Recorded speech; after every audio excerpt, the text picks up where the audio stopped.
Bonjour à tous, j'espère que vous allez bien et que vous prenez bien soin de vous. Aujourd'hui je vous retrouve pour vous parler de mes favoris et de mes découvertes du mois de mars. C'est vraiment un rendez-vous mensuel que j'avais pas envie de louper malgré la situation actuelle. Je vous l'avais déjà annoncé sur les réseaux sociaux et dans de précédentes vidéos, mais mon but ici c'est de vous changer les idées, donc c'est exactement ce qu'on va faire ensemble aujourd'hui. Malgré le confinement etc, j'ai vraiment essayé au mois de mars justement de profiter de mes produits, de m'amuser avec la couleur, avec mes palettes etc. Et du coup j'ai eu l'occasion de découvrir de jolies choses dont j'avais envie de vous parler aujourd'hui. Et comme d'habitude on va tout de suite commencer par mes favoris random, donc tout ce qui n'a pas vraiment de lien direct avec la beauté. Alors je commence tout d'abord avec une série, puisque si vous avez un peu suivi mes stories ces dernières semaines, vous savez que j'ai passé la majeure partie de mon temps devant Gilmore Girls, donc je vous laisserai le nom de la série et comme d'habitude tous les noms de produits etc dont je vous parle en barre d'infos parce que vous avez été nombreuses à m'écrire justement à ce sujet. Gilmore Girls c'est une série qui est disponible sur Netflix, si jamais vous avez Netflix vous pouvez la regarder. Il y a 7 saisons et je viens tout juste de commencer la 7ème saison, donc c'est la dernière. Je suis tellement triste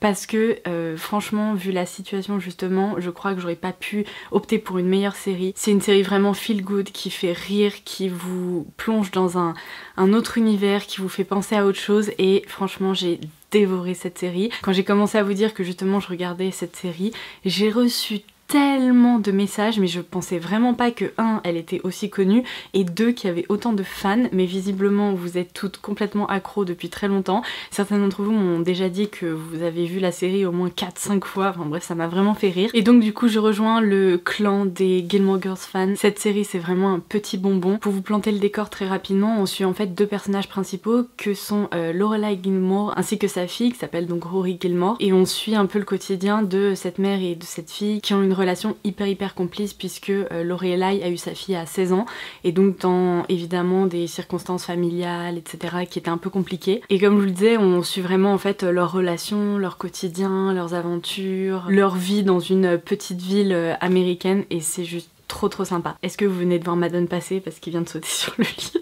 Pour tout vous dire, je n'avais pas regardé de série aussi feel good depuis Art of Dixie et je vous en avais parlé il y a vraiment très longtemps. C'est une série que j'avais adorée, qui quand elle avait été arrêtée, ça m'avait rendu tellement triste. Et là vous voyez, j'ai eu l'impression de retrouver ce côté hyper feel good avec certains personnages complètement déjantés et c'est juste génial, vraiment je vous la conseille 1000 fois. Si vous vous demandez quoi faire de vos soirées, si vous ennuyez un petit peu, regardez cette série là parce que je pense que vous serez pas déçus. Il y a vraiment des moments où je me suis bidonnée et j'ai pas hâte de la terminer du tout. N'hésitez pas d'ailleurs à me laisser un commentaire ci-dessous pour partager avec moi vos derniers coups de cœur série, et si vous avez une série un peu comme ça, hyper feel good, un peu girly et tout, je suis preneuse parce que j'adore ça et en ce moment c'est tout ce que je demande le soir.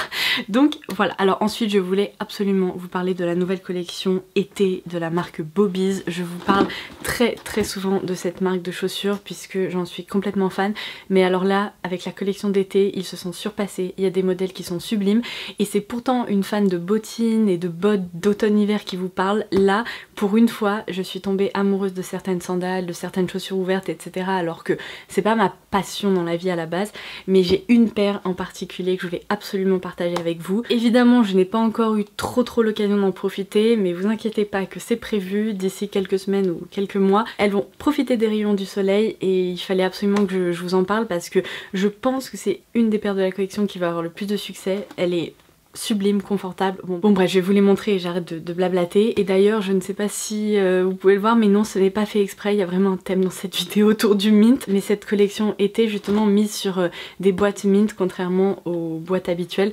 Et j'adore, je suis trop fan. Et en plus, ça va avec mon maquillage aujourd'hui. Bon, allez, je vous montre. Donc du coup, là, je vais vous présenter le modèle La Charmante, qui est en fait une paire de sandales dorées. Et vous me connaissez, vous savez que j'adore le doré. Et vous savez probablement aussi que j'adore les froufrous, les nœuds, la dentelle, etc. Et alors là quand j'ai vu ça, non mais regardez-moi ça. Est-ce que ce sont pas les chaussures les plus magnifiques que vous ayez vues depuis un moment?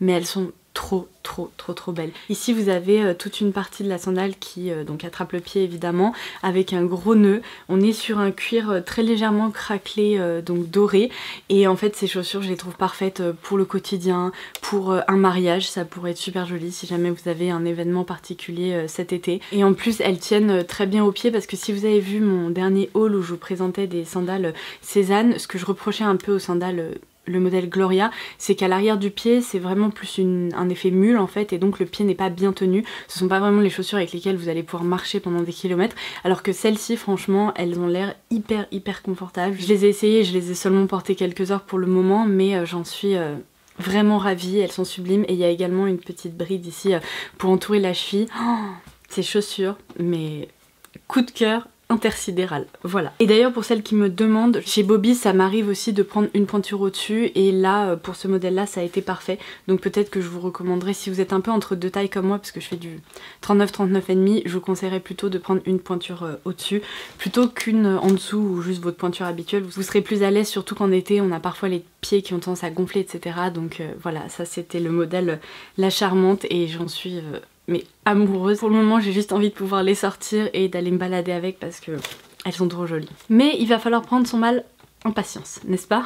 Bon, maintenant je vais passer aux produits de beauté, et je vais commencer par un outil pour les cheveux, puisque vous avez dû le remarquer si vous avez visionné mes dernières vidéos, mais je me suis lissé les cheveux plusieurs fois ce mois-ci, et en fait depuis que j'ai les cheveux longs, quand je les lisse j'ai l'impression d'avoir les cheveux encore plus longs, parce que bon, comme vous pouvez le voir, ils ondulent un petit peu, et je trouve que ça me permet un peu parfois de changer de tête, donc j'aime bien. Le problème c'est que j'avais un lisseur GHD depuis quelques années, et en fait il est vraiment plus efficace du tout.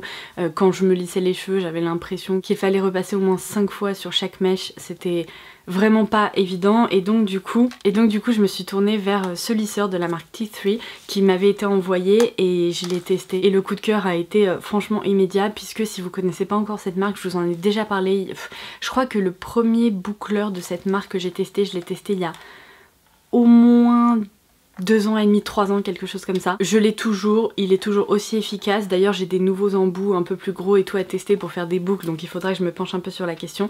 Mais là en l'occurrence ce lisseur il m'a vraiment attirée, parce qu'en fait il est beaucoup plus large que la plupart des lisseurs, sans être une plaque vraiment immense. Et ce qui est dingue avec ce lisseur, c'est que je vous assure, vous prenez une mèche, vous passez une fois et c'est lisse, mais vraiment en un seul passage. Je ne comprends pas quelle magie utilise cette marque, mais que ce soit le boucleur et du coup là, le lisseur que j'ai testé, je les trouve d'une efficacité redoutable, et je trouve qu'ils abîment beaucoup moins les cheveux que la plupart des appareils chauffants. Les plaques sont vraiment hyper lisses, je me suis jamais arraché le moindre cheveu en me lissant les cheveux, alors qu'avec les lisseurs GHD ça m'est déjà arrivé, vous savez là au niveau de la fin des plaques, j'ai parfois des cheveux qui s'accrochent dedans et qui s'arrachent, et je suis en mode ah c'est hyper chiant, alors que ça c'est vraiment d'une facilité d'utilisation qui est dingue. Et comme je vous le disais, ce sont des outils qui durent longtemps, puisque le boucleur je l'ai depuis longtemps et il ne faiblit pas du tout même. Sincèrement quand je vois le prix du nouveau lisseur Dyson et tout, je me dis mais c'est juste de la folie. Alors ça c'est pas un lisseur petit prix non plus, hein, qu'on soit d'accord, mais c'est quand même bien moins cher que les lisseurs très haut de gamme comme le Dyson, et pourtant ça fait un boulot mais sensationnel. Donc moi personnellement, après avoir testé pas mal de marques, que ce soit GHD, Dyson pour le boucleur etc, je dois vous dire que je préfère 1000 fois la marque T3. Franchement pour moi je peux vous le dire, c'est la meilleure marque d'outils capillaires comme ça. Donc si un jour vous avez envie d'investir dans un très bel outil qui est en plus d'une efficacité redoutable, penchez-vous sur le cas de cette marque parce qu'elle est géniale. Et pour le boucleur je vous l'avais déjà montré, mais en fait vous avez un manche sur lequel vous fixez différents embouts pour des boucles plus fines, des anglaises, des boucles beaucoup plus volumineuses etc. Et c'est un bonheur à l'utilisation, donc je me devais absolument de vous parler de ça. Voilà. Alors ensuite j'ai enfin craqué pour une tendance dont on entend parler depuis des mois et des mois et des mois, la tendance des soap brows. Alors là en l'occurrence j'ai le produit de la marque WBCO. Sincèrement je me demande si cette marque propose d'autres produits, parce que je crois qu'ils ne sont connus que pour leur petit savon comme ça pour les sourcils. Si vous connaissez pas la tendance des soap brows, c'est vraiment le fait de brosser ses sourcils avec du savon et un goupillon. Alors vous allez me dire pourquoi en fait tu as acheté un savon d'une marque en particulier, qu'est-ce qu'il a de très spécial? En fait j'en ai testé plusieurs. À la base j'utilisais ma savonnette de salle de bain. Le problème avec les savonnettes de salle de bain, c'est que souvent ce ne sont pas en fait des savons un peu transparents comme ça, ce sont plutôt des savons opaques, et quand je brossais mes sourcils avec, parfois je remarquais qu'il y avait comme des petites traces un peu blanches, un peu opaques dans mes sourcils. C'était pas vraiment le look que je recherchais, donc j'ai tout simplement voulu craquer pour ce savon là parce qu'il a été étudié pour en fait, donc c'est vraiment un savon plutôt transparent, et vous passez votre goupillon ensuite dans vos sourcils et vous les brossez etc. Je suis hyper fan, ça fait hyper bien tenir les sourcils sans pour autant que ce soit dérangeant ou que ça tire, etc. Ce goupillon normalement il est droit, moi je l'ai penché en fait parce que le seul problème de cette petite boîte c'est que quand vous humidifiez votre savon et que vous commencez à faire votre tambouille là-dedans, si le truc est droit, en fait j'arrivais pas à mettre la brosse correctement parce que le bâton sur le packaging en fait ça m'empêchait de le faire, donc du coup je l'ai plié et comme ça maintenant je peux vraiment faire ma tambouille de façon un peu plus facile. Donc est-ce que vous avez absolument besoin d'investir dans un petit produit comme ça pour faire tenir vos sourcils? Pas obligatoirement, si vous avez une savonnette plutôt transparente ça pourrait fonctionner, seulement moi je trouve que ça c'est quand même plus pratique parce que ça vous évite de salir un peu votre savonnette avec un goupillon qui à terme pourrait être un peu teinté par d'autres produits pour les sourcils, parce que moi je me maquille quand même les sourcils en dessous et c'est quand même méga pratique, vous pouvez embarquer ça en voyage, etc. Et surtout n'inondez pas la surface du savon, quelques gouttes d'eau ou de spray fixateur suffiront largement à vraiment assouplir le savon et ensuite pouvoir fixer vos sourcils. Je m'en suis évidemment servi aujourd'hui et je suis hyper fan, ce look de sourcils vraiment bien brossé, hyper clean. J'adore et donc ça c'était vraiment une très jolie découverte. Ma plus belle découverte skincare du mois de mars c'est la MC Oil de Kiehl's. Je vous avais fait un peu la bande-annonce sur Insta en stories et je vous avais dit c'est clair que ce produit va se retrouver dans mes favoris parce que en fait l'ambiance a été tellement un peu anxiogène que ma peau ces dernières semaines a fait n'importe quoi. Je me suis mise à avoir comme des micro boutons sur le menton, j'avais l'impression que ma peau était congestionnée, vraiment pas confortable du tout et je sais que c'est lié au stress et que c'est lié un peu à ce climat anxiogène justement, et donc je me suis dit bon il faut que je trouve un produit qui à la fois apaise, permet de traiter un peu tout ça, et donc je me suis penchée là-dessus, mais c'est génial, franchement j'en suis seulement à là alors que je m'en sers depuis le début du mois de mars. C'est une huile qui est mais non seulement hyper confortable, qui est réconfortante, mais en plus je trouve qu'elle permet vraiment justement de réguler un peu la peau et quand elle fait n'importe quoi, bah, ça m'a vraiment sauvée. Aujourd'hui ma peau va beaucoup mieux, je la trouve comme je vous le disais plus confortable, j'ai moins de cette sensation de congestion, donc je suis méga fan de ce produit. Et pour toutes celles qui ont un peu peur du format huile et de la texture de l'huile, sachez que c'est une huile que je trouve relativement sèche, je peux tout à fait l'appliquer le matin avant de me maquiller. Après évidemment j'ai une peau plutôt normale déshydratée voire parfois un peu sèche, donc ça doit aussi aider au fait que je puisse me maquiller directement après, mais si vous avez la peau mixte à grasse vous pouvez très bien vous en servir seulement le soir. Sincèrement je l'ai déjà utilisé dans ces deux conditions, on va dire plutôt le matin ou plutôt le soir, et à chaque fois je l'ai trouvé juste hyper agréable, donc ça c'est vraiment un petit produit miracle qui est trop bien. Ensuite, un mascara favori ce mois-ci, c'est le nouveau mascara Lash Bright de Anastasia Beverly Hills. Je vous ai filmé une revue dédiée à son sujet pour vous montrer vraiment son rendu, etc. Je vous la laisserai en barre d'infos ainsi que dans le petit i là. Je ne sais pas ce qui s'est passé, cette vidéo est tombée dans les méandres de YouTube. YouTube, je pense, ne l'a jamais mis dans vos fils d'actualité parce que j'ai l'impression que quasi personne l'a vu, mais bon bref, c'est pas grave. En l'occurrence, si jamais vous recherchez une revue de ce mascara, eh bien sachez que je vous en ai proposé une. J'ai été très agréablement surprise par ce mascara. C'est vraiment une brosse qui va venir bien séparer les cils, les brosser et va vraiment tout d'abord apporter de la longueur puis ensuite apporter du volume. On peut vraiment cumuler les couches. Moi je peux aller jusqu'à 3 couches avec ce mascara sans problème. Je le trouve vraiment très chouette. Ensuite évidemment chez Natasha Denona je me suis encore beaucoup servi de la palette Love Glow Cheek Palette. Donc cette petite merveille là pour les joues est juste géniale. Vous avez tout ce qu'il faut pour vraiment apporter de l'éclat et rehausser vos joues. Ce n'est pas ce que je porte aujourd'hui parce que j'ai eu envie de tester le blush Blood Buff, vous savez, dans la gamme Bouncy Blush de Bare Minerals que je vous ai présenté dans mon précédent haul. Donc du coup voilà un peu le rendu de ce blush.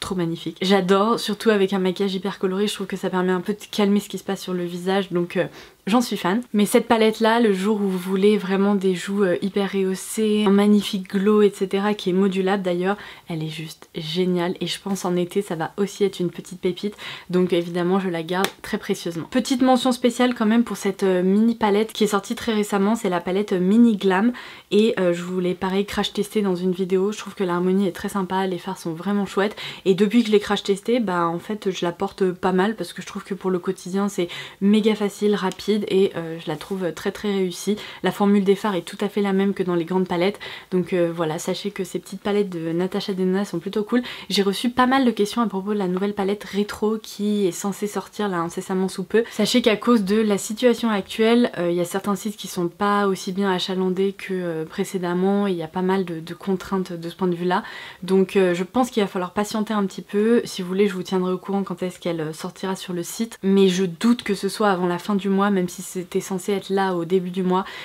À voir, je n'ai pas de date exacte pour le moment, mais bon, en tout cas sachez que normalement elle arrivera en France également. Alors ensuite j'ai ce mois-ci beaucoup porté contre toute attente ce crayon qui est en fait l'infaillible de L'Oréal. C'est le gel crayon 24 heures dans la teinte Super Cooper, donc la teinte 05, et cette teinte est magnifique et en fait je le porte en muqueuse principalement. Il tient hyper bien, il est hyper intense en muqueuse, alors que moi j'ai les yeux quand même, bon déjà je suis porteuse de lentilles, donc j'ai les yeux un peu humides de base, et quand je mets des crayons en muqueuse, c'est assez rare qu'ils tiennent très bien, à part les 24/7 de Urban Decay et certains autres crayons que j'ai eu l'occasion peut-être de vous parler dans de précédentes vidéos. Mes crayons en muqueuse ne tiennent vraiment pas très bien, ou alors il faut que je les fixe carrément avec des fards à paupières, mais celui-ci il est vraiment magnifique, il a vraiment une très bonne tenue, la couleur est vraiment magnifique. Ça, en plus, sachant que vous le mettez en muqueuse, la lumière vient d'en haut et donc quand la lumière touche ce liner, on va dire, et bien ça donne vraiment un peu d'éclat en fait à la pupille et je trouve ça juste trop beau. Avec mes yeux noisettes, avec des reflets un peu verts, et bien ça fait vraiment ressortir ces reflets. J'en suis hyper fan et en fait je connaissais pas vraiment cette gamme. Je crois que c'est la première fois que je teste un crayon infaillible comme ça, ou alors j'ai dû tester que la teinte noire, mais j'ai bien envie de voir quelles autres teintes ils proposent parce que c'est vraiment un super produit. Et d'ailleurs en faisant le swatch, je viens de réaliser que j'avais oublié de vous parler dans mes favoris random de ma montre Olivia Burton que j'ai dénichée quelques semaines avant que tout commence, et depuis que je l'ai reçue j'arrête pas de la porter, je l'adore. C'est un cadran un peu plus petit que ceux que j'ai l'habitude de porter, et en fait c'est un cadran noir avec des fleurs dorées, il y a une bijouterie dorée et elle est juste géniale. Je vous ferai un zoom, mais cette marque j'en suis vraiment amoureuse. Et je termine par deux produits pour les lèvres. Alors celui-ci vous l'avez déjà vu si vous avez visionné ma vidéo Tom & Jerry, donc mon crash test de la collection en partenariat avec Etude House. Trop chou, cette laque à lèvres j'ai pas arrêté de la porter, et ce mois-ci j'ai pas mal porté des lèvres rouges contre toute attente. Je sais pas, j'ai eu envie d'un peu de couleur et ça permettait aussi pendant les conf calls de rehausser un peu le visage sans avoir à sortir tout l'attirail pour les yeux, donc hyper pratique. C'est un produit longue tenue, confortable, c'est un rouge parfait, et si vous voulez voir ma revue de la collection, et bien sachez qu'elle est déjà en ligne sur la chaîne. Et on termine par un produit Paul & Joe qui m'a vraiment étonnée et que j'ai trouvé très chouette. Pareil, je l'ai pas mal porté en fait, j'ai un peu alterné avec les deux produits là que je vous ai présentés. Donc c'est le crayon à lèvres 02, mais c'est pas vraiment un crayon à lèvres, c'est une sorte de mini jumbo comme ça qu'on fait sortir en tournant le packaging, et cette teinte est juste sublime. Pour moi c'est vraiment la teinte qui rehausse mes lèvres et qui apporte un petit peu de couleur. Mais vous voyez ça, c'est trop beau. La texture est vraiment veloutée, au fini plutôt mat. Il est hyper longue tenue. J'ai trouvé que franchement il était hyper agréable à porter. Et je pense que c'est une nouveauté parce que je l'ai jamais aperçu avant dans les collections de Paul & Joe. Mais c'est hyper réussi. J'adore. Franchement, regardez-moi cette couleur. Elle est trop belle, j'aurais presque pu la porter aujourd'hui d'ailleurs. Mais comme je vous disais, j'ai opté pour des tons vraiment mutés, un peu beige, comme ça rentre pas en concurrence avec mes yeux où c'est un peu la fête, il faut bien le dire. Et voilà, j'en suis déjà arrivée à la fin de cette vidéo. J'espère vraiment que ça vous aura plu, que vous aurez passé un bon petit moment avec moi. N'hésitez pas à partager du coup vos favoris en commentaire ci-dessous, à vous abonner si ce n'est pas déjà fait, et puis comme ça on se retrouve très vite pour une prochaine vidéo. Et d'ailleurs j'ai une vidéo assez fun qui va être en ligne d'ici quelques jours maximum, donc restez connectés. Voilà, je vous embrasse, à très vite, bye bye.